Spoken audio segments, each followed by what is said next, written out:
Movie के start में हमें चाइना में होने वाली बहुत सारी जंगों का हाल दिखाया जाता है।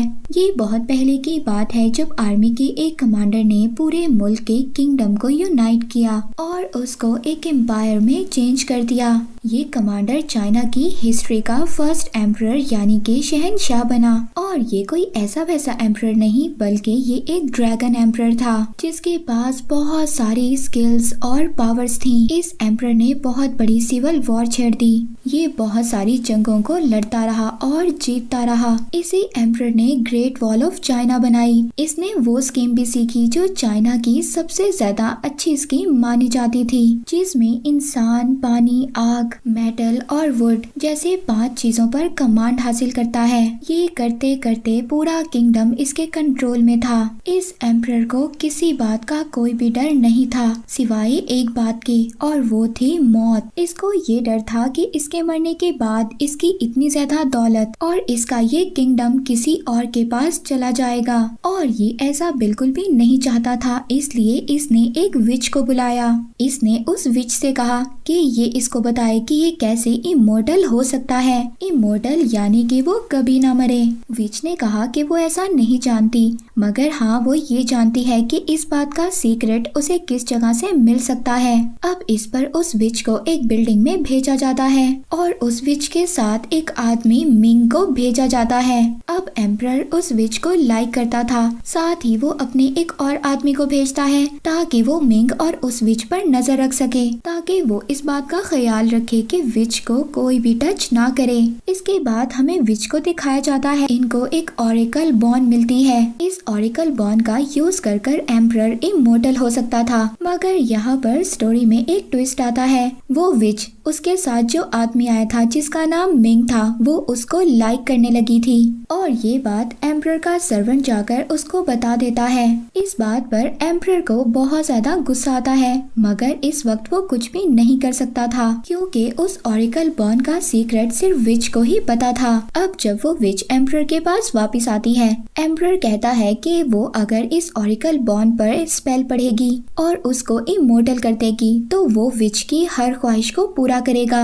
इस बात पर विच एम्परर को बताती है कि वो मिंग को लाइक करती है और वो अपनी सारी लाइफ उसके साथ गुजारना चाहती है, यही उसकी विश है। इस बात पर एम्परर को बहुत ज्यादा गुस्सा आता है, मगर वो अपने गुस्से को काबू में रखता है। एम्परर विच को स्पेल पढ़ने का बोलता है। अब वो विच ऐसी लैंग्वेज में स्पेल पढ़ती है जो एम्परर नहीं जानता था। जब स्पेल कंप्लीट हो जाता है तो एम्परर कहता है कि अब मैं इमोर्टल हो चुका हूँ। वो इसके बाद विच को बाहर लेकर जाता है। वो उसको दिखाता है कि उसने मिंग को कैद कर लिया था और वो अपने सोल्जर को मिंग को मार देने का ऑर्डर दे देता है। विच बहुत ज्यादा कोशिश करती है मगर वो मिंग को नहीं बचा पाती। इस बात पर एम्परर विच से कहता है कि अगर तुम मेरी वाइफ बन जाओ तो मैं मिंग को छोड़ दूंगा, मगर विच ऐसा नहीं करना चाहती थी। उसकी नजरों के सामने ही मिंग को मार दिया जाता है। एम्परर को इस बात का भी गुस्सा था कि वो विच उसकी वाइफ क्यों नहीं बनना चाहती थी और वो मिंग के लिए इतना तड़प क्यों रही है। इसीलिए एम्परर अब विच को भी मारने की कोशिश करता है। वो विच अपने आप को बचाने के लिए वहाँ से भागती है। तभी हम पीछे एम्परर को देखते हैं। उसकी आंखों से मिट्टी बह रही थी। इस बात पर वो एम्परर विच के पीछे जाता है और कहता है रुको, ये तुमने क्या कर दिया मेरे साथ। इस बात पर विच उसको कहती है कि मैंने तुम पर एक कर्ज डाल दिया है, अब तुम और तुम्हारी आर्मी मम्मी बन जाएंगे। और अब इसी तरह देखते ही देखते एम्परर के सारे सोल्जर्स मिट्टी के बन जाते हैं और आज भी एम्परर और उसकी ये आर्मी जमीन में किसी जगह पर अपनी ये कहानी लेकर दफन है। इसके बाद हमें मूवी में प्रेजेंट का सीन दिखाया जाता है जहाँ पर हम एक आदमी को देखते हैं। वो अपनी वाइफ के साथ रहा करता था और वो ऐसे ही एंशिएंट चीजों को ढूंढा करता था। इसकी वाइफ इसको बता रही थी कि बहुत टाइम हो गया है, हमारे बेटे ने हमारे साथ कांटेक्ट नहीं किया और वो जरूर अपनी स्टडी में बिजी होगा। इनके बेटे का नाम है एलेक्स। इसके बाद हमें एलेक्स का सीन दिखाया जाता है जिसने अपने प्रोफेसर के साथ मिलकर उसी एम्परर के टॉम को डिस्कवर कर लिया है। ये अंडरग्राउंड बहुत सारे सोल्जर्स की मम्मी को देखते हैं जो विच के कर्ज की वजह से स्टैचू बने हुए हैं। एलेक्स इन सब चीजों को देखकर बहुत ज्यादा हैरान था। पहले तो इन्हें सोल्जर्स की मम्मीज मिलती हैं, मगर इन्हें एम्परर की मम्मी नहीं मिली होती। मगर कुछ देर ढूंढने के बाद इनको एम्परर की मम्मी भी मिल जाती है। तभी अचानक से एक लड़की इन पर अटैक कर देती है। एलेक्स भी उससे लड़ता है, फिर वो लड़की यहाँ से भाग जाती है। इसके बाद हमें एलेक्स के पेरेंट्स को दिखाया जाता है, जिनको ब्रिटिश गवर्नमेंट ने एक टास्क दिया था। इनका टास्क आई ऑफ शंग्रीला को वापस चाइना पहुँचाना है। इनका कहना था कि ये चाइना के लोगों की अमानत है और बहुत ही ज्यादा प्रेशियस है।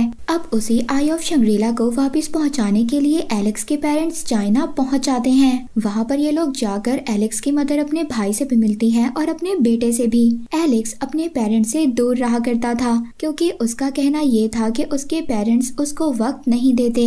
यहाँ पर भी एलेक्स अपने पेरेंट्स से ठीक तरीके से बात नहीं करता, क्योंकि वो अपने पेरेंट्स से नाराज था। एलेक्स की मदर अपने हस्बैंड से कहती हैं कि हमने बहुत सारी प्रेशियस चीजों को ढूंढा है, मगर हमने अपनी बहुत ही खास चीज को खो दिया और वो था हमारा बेटा। हमें मेहनत करनी होगी, उसके दिल में जो भी हमारे खिलाफ है हमें दूर करना होगा, हमें उसके दिल में अपने लिए प्यार डालना होगा। इसके बाद हम एलेक्स को देखते हैं, वो अपने पेरेंट्स को वही टॉम दिखाता है जो उसने डिस्कवर किया था। ये देखकर उसके पेरेंट्स बहुत ज्यादा खुश होते हैं। तभी वहाँ पर एलेक्स के प्रोफेसर भी आते हैं, जिनके साथ एलेक्स मिलकर ये सारा काम कर रहा था। एलेक्स के पेरेंट्स प्रोफेसर को भी कांग्रेट्स करते हैं और कहते हैं कि आप दोनों ने मिलकर बहुत अच्छा काम किया है। मगर यहाँ पर एलेक्स के प्रोफेसर उसके पेरेंट्स से कह रहे थे कि आपके पास एक ऐसी चीज है जो हमारे काम से रिलेटेड है, यानी कि वो यहाँ पर आई ऑफ शंग्रीला की बात कर रहा था, जो एलेक्स के पेरेंट्स चाइना देने आए हैं। इस बात पर एलेक्स के पेरेंट्स हंसते हैं और उस प्रोफेसर को आई ऑफ शंग्रीला पकड़ा देते हैं,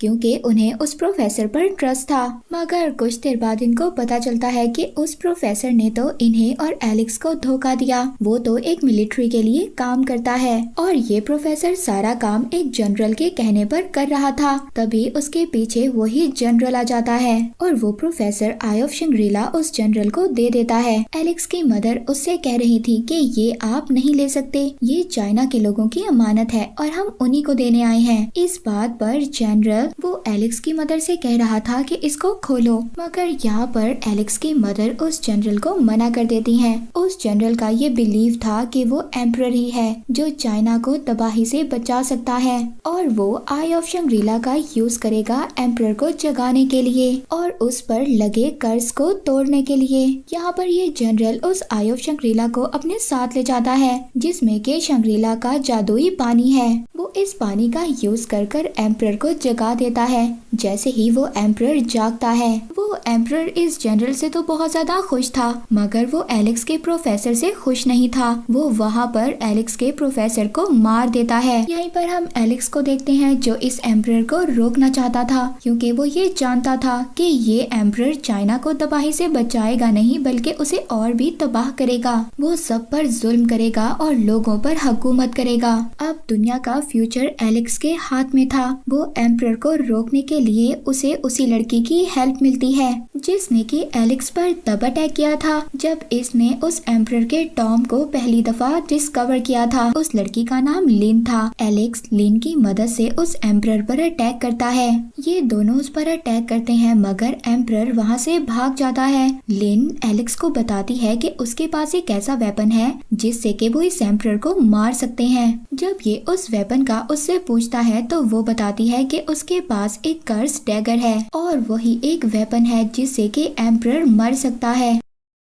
अब एलेक्स उस लड़की और अपने पेरेंट्स के साथ शंग्रीला को निकल जाता है, क्योंकि शंग्रीला का ही जादुई पानी था जिसकी वजह से एम्परर जागा। वहाँ पर ये हिमालय के माउंटेन से गुजरते हैं। लेन वहाँ पर एक क्रिएचर को बुलाती है जो कि इनकी हेल्प करेगा, मगर वहाँ पर एम्परर ने भी इन पर नजर रखी हुई थी। उस एम्परर के कहने पर जनरल इनकी तरफ अपने सोल्जर्स भेजता है और इन पर अटैक करवा देता है। ये लोग उस फोर्स का मुकाबला नहीं कर सकते थे, इसीलिए इसीलिए लिन की बुलाई हुई क्रिएचर अब इनका मुकाबला करती है, मगर इसी लड़ाई के दौरान एम्परर एलेक्स के फादर को इंजर्ड कर देता है। उनकी जान खतरे में थी और उनको हेल्प की जरूरत थी। लिन अब अपने इस ग्रुप को उसी विच के पास लेकर जाती है जिस विच ने बहुत सालों पहले इस एम्परर और इसकी आर्मी को मम्मी में बदल दिया था। और यहाँ पर इस ग्रुप को पता चलता है कि ये लड़की लिन एक्चुअली में उसी विच की बेटी थी और ये दोनों अब तक इसलिए जिंदा थी क्योंकि इन्होंने भी शंग्रीला के जादुई पानी का इस्तेमाल किया था, जिसकी वजह से वो दोनों इमोर्टल हो चुकी हैं। वो विच अब एलेक्स के फादर के जख्मों को हील करती है और वो पहले से ज्यादा ठीक हो जाते हैं। इसी बीच हम देखते हैं कि एलेक्स उस विच की बेटी लिन को पसंद करने लगा है, मगर लिन ये रिस्क नहीं लेना चाहती थी क्योंकि वो ये नहीं चाहती थी कि वो एलेक्स को अपनी नजरों के सामने बूढ़ा होता हुआ मरता हुआ देखे। दूसरी तरफ हम उसी जनरल और एम्परर को देखते हैं जो अपने इवल इरादों को पूरा करने के लिए शंग्रीला पहुंच चुके हैं। इन्हें शंग्रीला की लोकेशन का तब पता चला था जब ये इस ग्रुप पर अटैक करने के लिए आए थे। वो शंग्रीला पहुंचकर इसी जादुई पानी का इस्तेमाल करते हैं। एम्परर जादुई पानी में नहाता है। जैसे ही एम्परर इस पानी में नहाता है उसको बहुत ज्यादा सुपर पावर्स मिल जाती हैं और वो 3 सरों वाला ड्रैगन बन जाता है। इतनी ज्यादा पावर्स लेने के बाद वो उसी कर्स डैगर को भी चुरा लेता है जो कि सिर्फ एक जरिया था जिससे कि एम्परर को मारा जा सकता था। उस कर्स डैगर को चुराने के साथ साथ वो लिन यानी कि विच की बेटी को भी किडनैप कर लेता है और साथ ही साथ वो इसी पानी का यूज कर अपनी सोई हुई आर्मी को भी जगा देता है। वो आर्मी जिसको बहुत अरसा पहले विच ने अपने कर्ज से मम्मी बना दिया था। इस एम्परर की इवल अटेंशन थी और वो ये थी कि वो इस पूरी दुनिया पर राज करना चाहता था। वो अपनी आर्मी को ग्रेट वॉल ऑफ चाइना की तरफ जाने का ऑर्डर देता है। वहाँ पर जाने के बाद वो इतनी ज्यादा पावरफुल हो जाएगी कि उन्हें कोई भी हरा नहीं पाएगा। दूसरी तरफ एलेक्स और विच इस एम्परर के इरादों को जान चुके थे, इस वजह से वो इसका पीछा करते हैं। वो विच इसके इरादों को तो पहले से ही जानती थी और वो इस दुनिया को बहुत बड़े खतरे में एम्परर की वजह से नहीं लाना चाहती थी। अब वो विच यहाँ पर अपनी इमोर्टैलिटी को सेक्रीफाइस कर देती है। वो अपनी बेटी लिन और अपनी मॉर्टैलिटी को खत्म कर देती है और वो उस आदमी मिंग की आर्मी को भी जगा देती है जिसे वो पसंद करती थी और इसी पसंद करने की सजा में इस आदमी को मार दिया गया था। उस एम्परर और उस आदमी मिंग की आर्मी दोनों एक दूसरे से फाइट करते हैं, जबकि वहाँ पर हम एलेक्स को देखते हैं जो लिन को बचाने के लिए वहाँ पर पहुँच जाता है। हमें वहाँ पर विच भी दिखाई जाती है जो एम्परर के साथ जबरदस्त फाइट कर रही थी और इसी फाइट में वो उस एम्परर से कर्स डैगर को चुरा लेती है। अब क्योंकि ये कर्स डैगर दोबारा से विच के पास आ गया था, इसी वजह से एम्परर वहाँ पर वीक पड़ जाता है। विच अब ये कर्स डैगर एलेक्स और उसके फादर को दे देती है। वो एम्परर को ये डैगर बिल्कुल भी नहीं देना चाहती थी। यहाँ पर एम्परर की जान खतरे में थी क्योंकि डैगर अब एलेक्स और उसके फादर के पास था, क्योंकि उस कर्स डैगर का यूज कर एम्परर को दोबारा से मारा जा सकता था। वो फौरन से ग्रेट वॉल ऑफ चाइना की तरफ दौड़ता है। अब उससे पहले वो भागकर ग्रेट वॉल ऑफ चाइना की तरफ पहुंचता, इससे पहले एलेक्स और उसके फादर उसको कन्फ्रंट कर लेते हैं। उन्हें ये बताया गया था कि अगर ये कर्स डैगर एम्परर के सीने में जाकर मारे तो एम्परर को मारा जा सकता है।